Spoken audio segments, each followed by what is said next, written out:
Bismillahirrahmanirrahim. Assalamualaikum warahmatullahi wabarakatuh. Sebelumnya izinkan kami memperkenalkan diri terlebih dahulu. Perkenalkan, nama saya Muhammad Andika Falani Mantara dengan NIM akhir 073 angkatan 2024. Perkenalkan, nama saya Muhammad Teril Fendi, saya dipanggil Raif dengan NIM akhir 038. Dan Ya, saya perkenalkan, nama saya Muhammad Taufir Adriano dengan NIM belakang 7044 angkatan 2023. Bisa dipanggil siapa, Mas? Saya dipanggil Raya. Untuk Mas Raya, sebelumnya izin kami mau menanyakan tentang uji kompetensi yang Mas alami pribadi tadi ya, Mas? Ya, boleh, silakan. Untuk yang pertama, apa saja Mas yang persiapkan sebelum uji kompetensi ini dilaksanakan? Saya siapkan ya, mulai dari awal. Pertama, pengetahuan saya mengenai berbagai macam program latihan, mulai dari kekuatan, daya tahan, kecepatan, kemudian periodisasi latihan, itu semua yang harus kita siapkan. Kemudian anatomi fungsional tubuh, karena semua materi yang pernah diberikan dosen mulai dari semester 1 hingga semester 4 itu semua penting. Jadi mau nggak mau kita itu terus tetap harus belajar dari semester terbawah. Sebenarnya. Dan untuk apakah Mas sudah punya pengalaman sebelumnya dari semester 1 ke semester 3 yang tentang mengikuti pelatih atau bagaimana di tempat-tempat? Ya, saya melatih pada tahun 2004 hingga sekarang di MPM Honda di Sidoarjo. Itu saya melatih pada tim safety riding dan juga tim mekanik. Jadi saya di sana dikontrak untuk bisa membantu mereka untuk mempertahankan kebugaran mereka, meningkatkan kekuatan fisik mereka, dan juga saya harus terus memonitori mereka untuk persiapan pertandingan yang akan datang. sebelum masnya di kontrak di sana itu, sebelumnya itu bagaimana? Apakah langsung masnya yang dari ke sana, apa pihak sana yang menghubungi mas? Ya, jadi waktu itu saya tanya ke salah satu dosen di Bekasi, namanya Pak Dini, Abdul Kusuma. Saya tanya, Pak, ada nggak tempat untuk saya bisa menerapkan pelajaran ini? Maksudnya saya mau kerja, saya mau belajar menerapkan ini. Ada, kamu mau tak? Saya mau, Pak. Itu saya diajaklah ke Sidoarjo, ke tempat orangnya dulu pernah bekerja juga di situ. Saya dikenalkan tempatnya, jadi kamu guys. Kemudian saya dikenalkan dengan direkturnya. Dikenalkan, ini anak ini mau minta melatih. Saya yakin ada bisa. Kemudian saya itu dikontrak, dites sebenarnya melatih 8 orang mekanik yang akan berlomba 2 bulan setelah saya dikontrak ini di tes ini. Jadi di situ saya benar-benar mulai membuka buku, saya mulai mempelajari otot-otot anatomi fungsional mereka terlebih dahulu. Saya tanyakan, kamu ini sistem kerjanya bagaimana, kemudian otot-otot mana saja yang kamu gunakan. Akhirnya saya mulai merancang, dan di situ saya mulai terapkan. Setelah dari situ, kemudian setelah beberapa bulan saya kembali di kontrak, di chat, di telepon untuk bisa megang timnya sebenarnya. Oh iya, sebelumnya Masnya ini caburnya apa ya? Saya cabur saya tuh sebenarnya gimana jelasinnya? Terakhir itu cabur saya itu pencaksilat. Saya itu di pencaksilat mulai dari SD kelas 3 hingga SMP kelas 3. Saya berhenti karena saya kena cedera pada ligamen kaki kiri saya, terjadi robekan pada ligamen. Akhirnya saya berhenti, memutuskan untuk off dari olahraga. Sehingga setelah hal itu terjadi, dari kelas SMA kelas 1 hingga kelas SMA kelas 2 itu saya udah gak olahraga sama sekali. Saya benar takut dengan olahraga, tapi setelah itu saya berpikir kembali, kalau saya nggak olahraga, tubuh saya akan ya ringkih kayak orang olahraga, kelihatan gitu. Karena waktu itu saya cuma berpikir, saya takut olahraga, jadi saya di rumah aja, saya nggak ngapa-ngapain, saya HP-an, saya tidur-tiduran, nggak ngapa-ngapain. Setelah itu di SMA kelas 3 saya memutuskan untuk kembali olahraga. Saya mulai lagi di lari sampai sekarang di jarak jauh.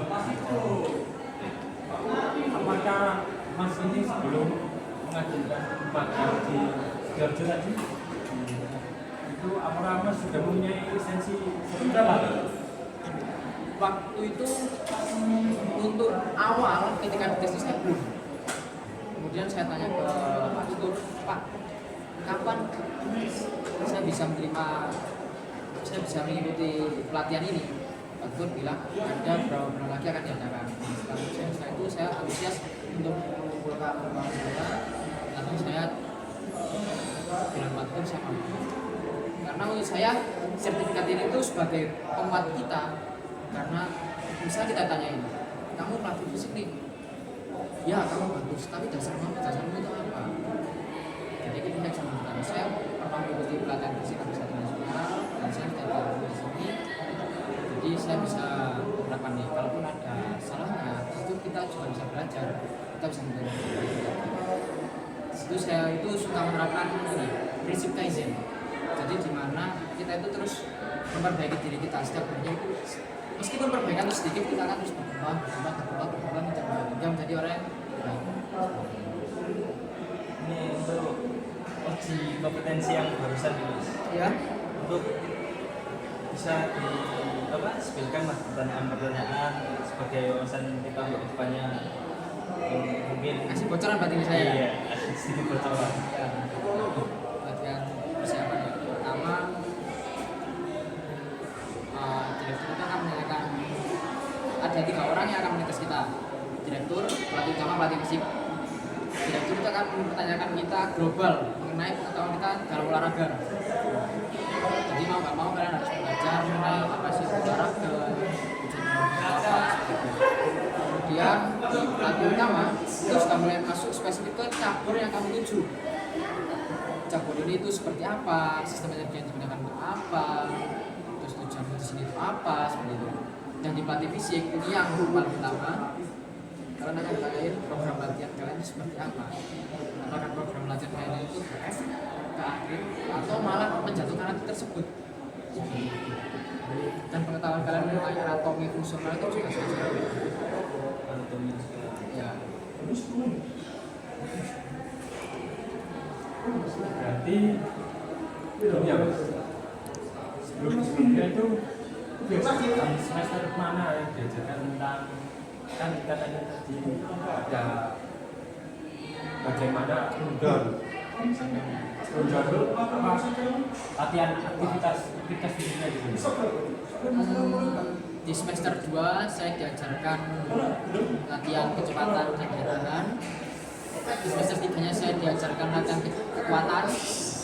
Dan di semester 4-nya ini itu semua akan diberikan dari program latihan, monitoring evaluasi atlet, ya yang kalian tanyakan tadi yang rundown-nya itu saya diberikan semester 4. Jadi secara nggak langsung di semester ini saya udah menerima ini semua di semester kemarin dan masih fresh. Terus ketika saya ditanyakan itu saya masih ada ingatan-ingatan mengenai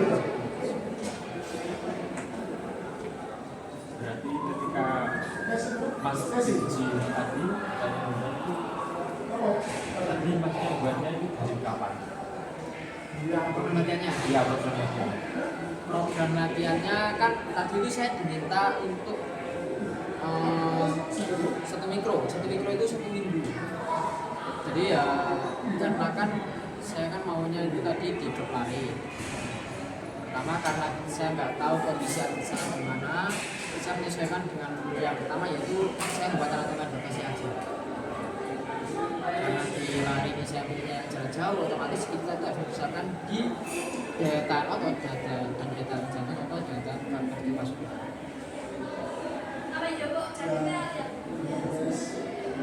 Oh ya, sama ini kan sebelum-sebelumnya kan Masnya kan katanya sudah yang sebelum Sidoarjo kan menanyakan ke Bapak Bumi ya. Itu ketika di Sidoarjo itu dites apa sebelum masuk itu? Ya pengetahuan kan 2024 ya. Jadi tahun lalu itu semester 3. Jadi kan saya juga udah dapat mata kuliah kekuatan. Jadi saya harus belajar sekaligus saya mengimplementasikan yang saya baca tadi itu terhadap studi tadi bukan di MPM tadi. Jadi secara tak langsung Pak Dunia tanya, kamu itu sejauh mana kamu tahu? Dan saya bilang, saya masih di sini Pak, dan Pak Dunia memberi saya, ngajarin saya. Jadi kamu gak gini, nanti kamu koordinasi dengan saya, kamu nanti saya bilang review saya. Jadi sudah ketika masnya bilang ke Pak Dunia, Pak saya mau mati, berarti persiapannya Mas sudah siap. Ya. Karena menurut saya seperti ini, ketika kamu diberikan ilmu dan kamu cuma dengarkan dan simpan aja tanpa kamu terapkan, ilmu itu akan hilang. Jadi secara nggak langsung ketika kamu dapat ilmu, ya kamu harus bisa terapkan langsung aja. Gak usah takut. Salah itu bisa diperbaiki. Kalau kamu nggak takut salah, kamu berarti orang bodoh. Kamu terus menyimpan, kamu takut. Aku mau kayak gini, tapi saya takut. Terus kamu berkembangnya gampang. Jadi sekarang secara nggak langsung kamu juga ketika kamu melatih, kamu nggak tahu, oh ternyata program saya buat ini kurang, atau oh ternyata program saya buat ini terlalu berat. Yang terakhir ya Mas, Ya, pesan untuk kita berdua ya Mas, untuk melaksanakan magang ke depannya dan memiliki persiapan yang baik itu bagaimana? persiapan yang pertama jangan pernah main-main dengan teman-teman kuliah, datang, dengarkan, kemudian terapkan. Kalau kalian nggak bisa terapkan, diskusilah dengan teman kalian. Kalau teman kalian belum bingung, tanyakan kembali ke dosen. Jangan pernah memutus ilmu tersebut. Saya dulu menyesal karena semester 2 saya cuma datang, dengarkan pulang, dengarkan pulang. Akhirnya saya mau nggak mau saya harus belajar lagi, saya harus belajar lagi Jadi saran untuk kalian untuk matkul-matkul ini sebelum kalian magang itu semua matkul itu sangat krusial untuk kalian. Semua matkul itu penting, jadi jangan pernah sia-siakan. Bolos, jangan sampai kalian takut dengan dosen, kalian nggak suka, saya nggak suka dengan dosen ini karena dia menjelaskan nggak enak. Jangan seperti itu. Datang, dengarkan, kalian nggak paham, tanyakan. Kalau nggak jawab, tanyakan ke dosen lain. Yang sematkul dengan dosen. Mas, terima kasih atas jawaban yang telah diberikan, wawasan-wawasannya juga. Itu sangat membantu kami berdua untuk magang di tahun depan, persiapan tersebut. Ya, mungkin itu saja dari kami. Jika ada salah kata atau kesalahan dalam pekerjaan, kami minta maaf. Wassalamualaikum warahmatullahi wabarakatuh. Waalaikumsalam.